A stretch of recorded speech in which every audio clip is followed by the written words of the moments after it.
Xhamia Edina Hoxha në kryeqytet dërgon ndihma për banorët e zonave të izoluara në veri të vendit. Rreth 200 pakull me ushqime dhe veshje janë nisur këtë të ejte në drejtim të Hasit, Postribës dhe Maqellarës, ku do të shpërndahen për familjet më në nevojë. Besimtarët e kësaj xhamie në rrugën e Kavajës ju përgjigjen me njëherë thirrjes së bërë 2 javë më parë, duke mbledhur një shumë financiare prej 8 milion lekësh. Duke pas parasysh situatën e vëllezërve tanë në veri, domethënë e pam tashtëshme që të bëjmë edhe një fushatë sensibilizuese. Një besimtar, një që beson Zotin, duhet të jetë shpirt mirë, duhet të ketë shpirtin e madh, sidomos kur beson Kur'anin, i cili i orienton njerëzit për të qenë bamirës, për të qenë në ndihmë të njerëzve në nevojë.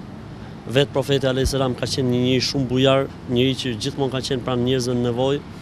Madje ai porosiste duke thënë se Zoti është në ndihmë të njeriu, sa herë që njeriu është në ndihmë të vllait të tij ose të njeriu. Besimtarët e xhamisë së rrugës së Kavajës her pas here kanë dhënë kontributin e tyre për të ardhur në ndihmë personave në vështirësi në të gjithë Shqipërinë. Vitin e shkuar ata u solidarizuan me banorët që u përmbytën në zonën e Nën Shkodrës.